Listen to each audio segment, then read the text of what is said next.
Allez, bonjour à tous, j'espère que vous allez bien. Dans cette vidéo, on va faire une analyse du BTC, surtout sur du court terme. On verra Ether et des altcoins qui ont plutôt bien performé, que ce soit aujourd'hui, ces derniers jours. On a BNB, on a également Tao qui performe bien. Puis après, on ira check les altcoins les plus fortes, tout simplement pour voir si on a des opportunités pour se positionner et faire de la continuation. Alors, BTC, bon, il bouge pas énormément, c'est assez calme ces derniers jours. Il est sur son niveau clé. Voilà, ce niveau-là des 60 000 $, ce qui serait bien, ça serait de le réintégrer. Donc actuellement, on se trouve sur un niveau de résistance, même si on a retrouvé une dynamique haussière sur du court terme. Ça, on peut le voir avec les moyennes mobiles. On a réussi enfin à repasser au-dessus du tunnel 1 heure et du tunnel 15 minutes. Et on voit que pour le moment, le 15 minutes fait office de support. Donc sur du court terme, on revient dans le même cas où on était ici, c'est-à-dire dans cette compression entre les moyennes mobiles sur du court terme, qui sont ici, et moyenne mobile sur du moyen terme, qui est le tunnel 4 heures. Donc on est dans cette compression avec un niveau clé vers les 59 300 $ et toute une zone de résistance. Là on a une confluence entre le tunnel 4 heures, cette grosse zone de résistance, on a également à l'intérieur cette zone d'imbalance qui est ici. Donc on voit qu'on a une grosse confluence vers les 60 500 $. Et c'est toujours ce genre de niveau critique qui est compliqué à trader tant qu'on n'a pas une direction claire. C'est-à-dire soit on a un break concret du tunnel 1 heure 15 minutes et on repasse dans une dynamique qui est baissière. Dans ce cas-là, on peut retrouver ce genre de tendance baissière et faire la continuation de tendance à la baisse, donc c'est-à-dire faire de l'intraday et chercher des shorts. Mais voilà, tant qu'on n'a pas ça, on est dans cette phase de compression, donc c'est compliqué. Donc je vais un peu vous dire la même chose que quand j'avais fait une update à ce niveau-là. C'est que personnellement, moi, il n'y a pas grand-chose à faire. Comme je dis, tant qu'on sort pas de cette compression, je préfère attendre et avoir une direction claire du marché pour à nouveau me positionner.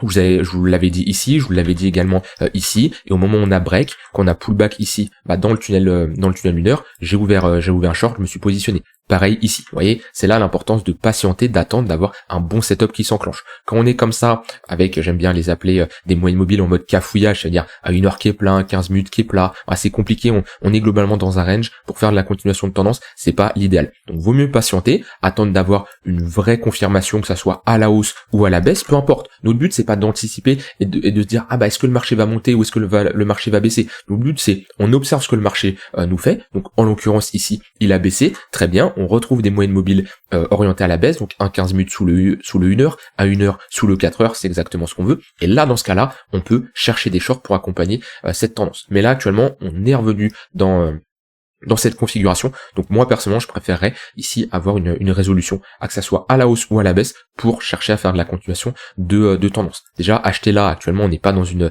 bonne zone, on est à une résistance qui est légèrement au-dessus, donc c'est là où quand on est comme ça dans des phases de compression, d'un point de vue risk-reward, c'est toujours compliqué. Parce qu'admettons vous rentrez ici, si vous avez une zone d'invalidation à ce niveau-là, sous ces creux, ou alors faut vraiment avoir une zone d'invalidation serrée, bref, moi dans tous les cas, j'ai pas de setup qui s'enclenche à l'heure actuelle. Mais voilà, gros niveau.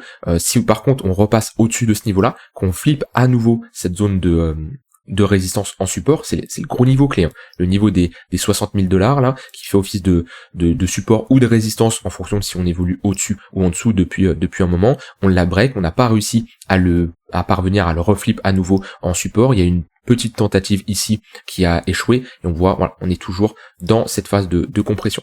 Par contre, si on commence à passer au-dessus du tunnel 4 heures, là on a pas mal de liquidités quand même à venir chercher. Si au-dessus il n'y a pas de l'absorption vendeuse, on peut rapidement faire un short squeeze, et ça m'étonnerait pas d'aller très rapidement chercher des niveaux comme les 64 000 $. En tout cas, c'est la prochaine target. Donc ce qu'il faudra surveiller, c'est à ce niveau-là, où il y a pas mal de liquidités, voir comment le marché réagit. Le fait qu'on a pas mal de stops, pas mal de liquidations potentielles, si on y va et qu'on n'a pas une pattern type mèche réintégration, où là dans ce cas c'est bearish et on pourra aller chercher l'extrémité opposée. Si on n'a pas ce genre de pattern, vous voyez les patterns que j'aime bien trader, je vous en avais parlé il y a pas longtemps, ce genre de pattern ici là, vous voyez, hop, mèche, tentative de break, réintégration. Si on n'a pas ça, on peut clairement short squeeze et aller chercher la prochaine target 64 000 $.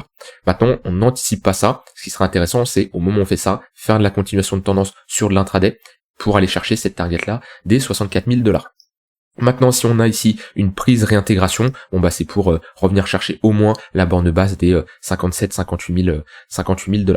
Donc voilà, pour le BTC, il n'y a pas grand chose à ajouter. On est toujours dans une configuration où moi je préfère patienter de mon côté.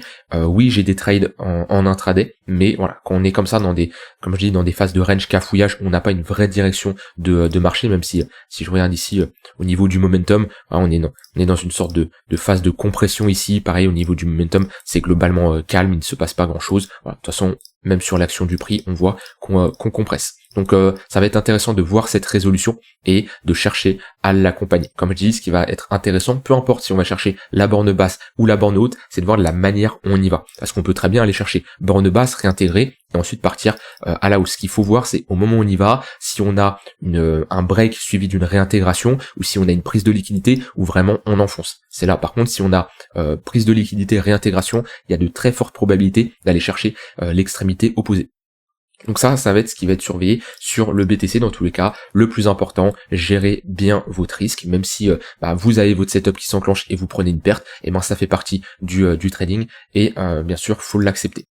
Au niveau des spreads, on a toujours des spreads négatifs. De toute façon, actuellement, c'est calme, on n'entend pas trop parler du marché crypto. Bon, c'est l'été, ça joue, même si on a quand même pas mal de volatilité cet été-là, on a eu quand même des baisses assez importantes. Mais voilà, actuellement, toujours des spreads qui sont globalement négatifs sur le marché. Comme je dis, il ne se passe pas grand-chose, et même que ça soit sur les réseaux sociaux, tout ça, j'entends pas parler énormément du marché, en tout cas beaucoup moins que on a eu ces derniers mois.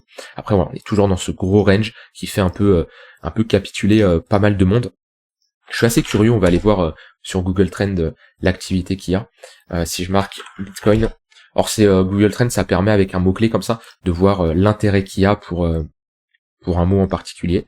Si je mets 5 dernières années, ouais, on a un intérêt qui est globalement bas. Et vous voyez qu'on a des intérêts comme ça assez élevés. En général, c'est quand on pose des tops de marché. Ici, 6-22 mai, c'était le top de marché en mai 2021. Enfin, le premier, après on a eu un deuxième top qui était vers novembre 2021. On voit qu'on a un intérêt qui est globalement faible. Si je marque crypto, ouais, pareil, on a un intérêt qui est assez faible. Donc on entend très peu parler. Et voilà, si je regarde ici, 9-15 mai, c'était ici. Hop, 9-15 mai, c'était à ce niveau-là. Ouais. Globalement, donc on voit que l'intérêt elle était clairement haute pendant toute cette phase là toute cette phase de top. Donc pour le moment, intérêt plutôt faible. Tant mieux, en général, ce genre d'indicateur qui nous permet de mesurer le sentiment de marché nous permet de voir que pour le moment on n'a pas un gros intérêt. Il y a eu un pic ici mars qu'on a fait un nouvel ATH, c'était à ce niveau-là, mais vous voyez, rien à voir avec ce qu'on a eu auparavant. Donc voilà pour le BTC. Et au niveau de la clôture weekly qui arrive dans 9 heures, rien de spécialement bearish comme bullish. La précédente clôture, elle était plutôt intéressante, le fait d'avoir une prise de liquidité, réintégration, clôture dans le vert. Maintenant, on est sur une clôture classique, hein. On n'a pas non plus... si on avait clôturé au-dessus de ce niveau-là, éventuellement au-dessus de ce niveau-là, je vous aurais dit c'est une clôture très bullish. Si on avait clôturé en dessous de la précédente bougie, on aurait eu une clôture plutôt bearish. Là, on est plutôt sur une clôture qui est assez neutre. Et après, on verra les clôtures aussi au niveau des altcoins. Alors, au niveau d'Ethereum, on est un peu dans la même configuration, sauf que lui, il est repassé au-dessus du tunnel 1 heure, mais vous voyez, comparé au BTC, on a un 15 minutes qui recrosse le tunnel 1 heure, Ether c'est un peu plus faible, on a un 15 minutes qui est toujours sous le 1 heure. Donc globalement pareil, on est dans un range, on a un gros niveau là, ça va être le tunnel 4 heures, si on y va, qu'il faudra surveiller dans cette zone là, et pour le moment, si on va pas la chercher, si on va pas chercher cette zone dans les prochaines heures, on pourra avoir une confluence par la suite si on retourne chercher ce haut de range avec le tunnel 4 heures. Dans les prochaines heures, prochains jours, il faudra surveiller ce point d'intérêt qui peut être très intéressant. Si on a ici une prise de liquidité réintégration, ça peut être dans cette zone-là une très bonne zone pour chercher des shorts et aller targeter cette liquidité qu'on a ici, donc globalement notre borne basse de notre range. Par contre, on ne se précipite pas dans ce genre de mouvement, parce que on est dans un range, faut pas se positionner si on a un short squeeze et on part chercher les 2800, 3000 $. Ce qu'on veut voir, c'est au moment où on va chercher ce niveau-là, voir comment le marché réagit. Si on a pareil ce genre de pattern, ça veut dire une prise de liquidité réintégration, ok, c'est un niveau qui peut clairement se short, mais tant qu'on n'a pas une réaction vendeuse, ça sert à rien de se précipiter et commencer à prendre des shorts. Comme je dis, c'est très important d'avoir un point de repère. Un point de repère, c'est quoi? C'est un retracement de Fibonacci, des moyennes mobiles, une zone de résistance, un point pivot, une trendline, quelque chose qui nous dit, ok, ça c'est un niveau soit de support, soit de résistance. Par contre, quand on arrive chercher ce niveau-là, ce qu'on veut voir, c'est une réaction. Et la réaction, on ne l'anticipe pas, on l'observe en temps réel sur les marchés. Donc ouais, Ether, la zone intéressante va être ici. Donc tous les cas, c'est une zone clairement à short, sauf si on a vraiment un vrai break, où dans ce cas-là, on flippe cette zone de résistance en support, et là, ça sera plutôt une zone pour chercher des achats. Mais là, ouais, c'est un point d'intérêt très intéressant. Et ensuite, on a ici un equal low, donc on a de la liquidité. Donc pareil, hein, c'est pas parce qu'on a de la liquidité que c'est sûr à 100% qu'on doit aller la chercher. Par contre, quand on a comme ça de la liquidité, moi, ce que je regarde, c'est si on y va, comment le marché réagit. D'accord? Ça, c'est vraiment important. Il y en a beaucoup qui disent que oui, la liquidité, c'est sûr qu'on doit aller la chercher, c'est obligatoire. Il n'y a rien d'obligatoire. Le marché, il décide ce qu'il veut. Par contre, ce qui est intéressant, c'est faut regarder comment le marché réagit au moment où il va chercher cette liquidité.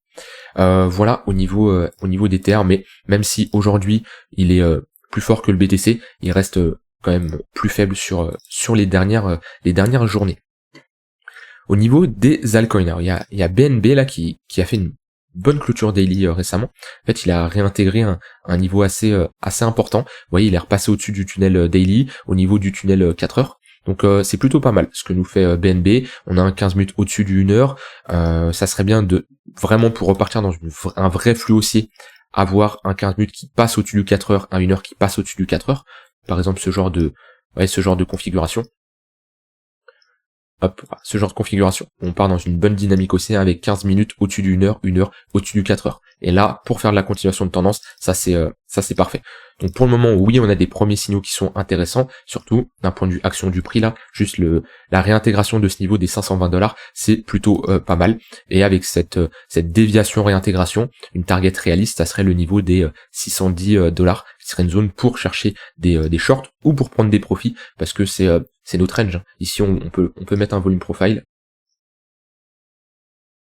Voilà, on a notre value area low, notre value area high. On va globalement chercher des achats dans la borne vers les 520-530$ et chercher de la prise de profit ou des shorts dans la zone des 610$.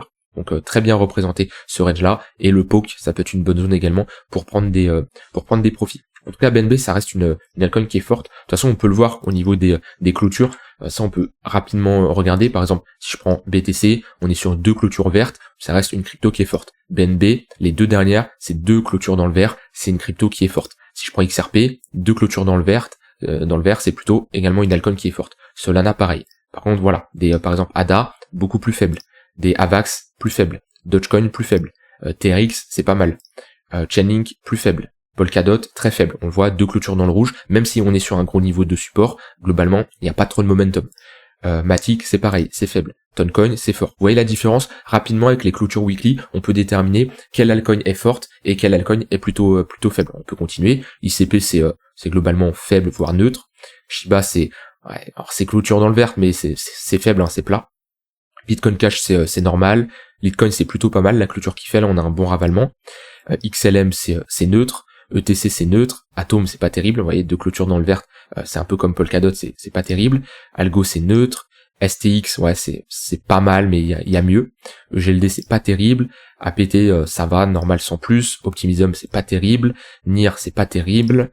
VET, pas terrible non plus. Caspa, sans plus. ING, pas terrible. ARB, c'est pas ouf. SEI, ça va. Tao, c'est pas mal. Vous voyez la différence? Et Dimension, je l'avais mis là, c'est sans plus. Mais vous voyez la différence entre un BNB, un XRP et d'autres altcoins comme, j'ai dit Polkadot. Et c'est là l'importance de déterminer quelle altcoin est forte. Et ensuite, vous pouvez faire de la continuation de tendance. C'est-à-dire que là, c'est beaucoup plus intéressant de, par exemple, chercher des achats sur un BNB qui est plutôt fort. On voit bien, les moyennes mobiles sont orientées à la hausse, qu'un Polkadot, où là, ouais, le 1 heure fait toujours office de résistance. Acheter ça, c'est beaucoup plus compliqué qu'acheter un BNB qui est dans une bonne tendance. Et ça, c'est la mentalité que vous devez avoir, en tout cas, si vous cherchez des achats actuellement sur l'intraday, sur les altcoins. Et il y en a beaucoup qui qui réfléchissent dans le sens inverse. C'est-à-dire, ils se disent, ah bah très bien, BNB a bien performé, XRP, Solana, ils ont bien performé, je les touche plus, je vais plutôt m'intéresser à Polkadot, parce que c'est sûr que Polkadot va rattraper son retard. Moi, pour le moment, Polkadot, qu'est-ce que je vois? On est toujours en dessous des moyennes mobiles, vous voyez, le 1 heure fait toujours office de résistance. il n'y a aucune raison de chercher des achats, même si on est sur un gros niveau de support. Ici, je parle vraiment sur de l'intraday. Et là, pour moi, c'est pas la meilleure altcoin pour chercher des achats. Et comme je dis, n'ayez pas cette mentalité de se dire, ah bah, Polkadot n'a pas performé, elle va rattraper son retard. Non, concentrez-vous sur les altcoins qui sont fortes, et là, déjà, vous aurez, un win rate, un taux de réussite beaucoup plus important. Si je reviens rapidement avec ce tableau, les altcoins qui ont mieux performé, de la semaine, on a, dans le top 20, on a Litecoin, Tong, Uni, ICP, BNB, ouais, c'est les plus gros, avec le pire ici, c'est PEP, moins 2%, et dans le top 20-50, on a Rune, Rune qui est plutôt forte, STX, CASP. Et on va voir juste Rune, ce que ça nous donne, au niveau de la clôture, weekly. Alors, tac. Alors, ce qui est compliqué sur Rune, c'est on a une clôture weekly qui est plutôt pas mal, mais on est rapidement sur une zone de résistance avec ce niveau-là. J'en avais déjà parlé, je crois, dans la dernière update. Ce qui serait bien, ça serait vraiment de le réintégrer, de le flip en support, et là, ok, il pourrait y avoir quelque chose. Faire quelque chose comme ça. Mais là, on est sur une zone de résistance. Donc oui, c'est une altcoin qui est forte, mais attention, comme je dis, on approche d'une zone de résistance. Après, c'est pas mal, hein, le 15 minutes fait toujours office de support pour le moment. On n'a pas de signaux de retournement. Voilà, et j'avais dit, ouais, je voulais regarder Tao. Hop là. Alors, Tao, on a une bonne réaction, là on avait méché, on avait pris la liquidité, on avait réintégré, vous voyez, ça c'est typique là on a des stops, on a de la liquidation, et pareil, je ne sais pas si on va y aller, par contre si on y va, je regarde comment le marché réagit. Et là on a prise de liquidité, réintégration, absorption des ventes, c'est plutôt pas mal, en général c'est plutôt un signal qui est bullish. Maintenant on a un gros niveau vers les $350, entre les 340 $350. On a ce tunnel daily qui faisait office de support, qui maintenant fait office de résistance, on est passé en dessous, et on a ce gros pivot là des $350. Donc ce qui serait bien pour Tao, ça serait vraiment de repasser au-dessus de ce niveau-là, plus on validerait une pattern de retournement, on repasserait dans une dynamique qui serait haussière, ça serait pas mal. Maintenant, attention à ne pas se précipiter, tant qu'on est en dessous de ce niveau-là, on peut chercher des shorts. Moi j'avais pris un short ici, bon malheureusement j'ai pris un BE, c'est dommage, on aurait été chercher de bons niveaux, mais si on revient chercher là, et j'ai une pattern de retournement, quelque chose qui montre que on a un affaiblissement, on se retourne, comme on avait ici, hein. Vous voyez, on a une bonne dynamique haussière, on break le 15 minutes, on a une structure de retournement en 4 heures, on avait un affaiblissement également des acheteurs, j'avais toutes les conditions ici pour short, si on me fait la même chose ici, je chercherai pareil des shorts pour viser des niveaux de support, ou au moins un risk reward de 2-3 pour 1 au minimum. Voilà pour le marché, rien d'autre à dire au niveau de la Bitcoin dominance. Les deux, alors le premier scénario que je voulais voir, c'était le break du tunnel daily et flip ce niveau de support en résistance. Malheureusement, on a fait un plus haut, donc là-dessus, c'est terminé. Prochaine target, les 60%. Toujours d'actualité, on est toujours dans une dynamique qui est haussière, avec des moyennes mobiles orientées à la hausse. Ouais, prochaine target, les 60%, où là, ça sera un niveau qui devra absolument être défendu, et ça m'étonnerait pas de poser un top vers ces 0,118 de Fibonacci. Donc pour le moment, on a toujours une Bitcoin dominance qui est globalement forte. Ouais, j'ai tout dit, j'ai fait le tour. N'hésitez pas à me dire ce que vous en pensez du marché à l'heure actuelle, mais ça sert à rien de rester focalisé sur vos charts, hein. Il se passe pas grand chose. Ceux qui font de l'intraday, vous mettez des alertes sur des niveaux qui vous intéressent, et voilà, ça sert à rien de rester scotché devant vos charts, faites autre chose. Voilà, prenez le temps vous pouvez vous former, vous pouvez, je sais pas moi, vous renseigner sur l'écosystème crypto, ou faire autre chose, hein, bien sûr, mais ça sert à rien de ceux qui trade, s'il n'y a pas d'opportunité, de forcer des opportunités. Profitez-en, pour faire autre chose. Je vous souhaite une très bonne soirée, et je vous dis à demain. Bye bye.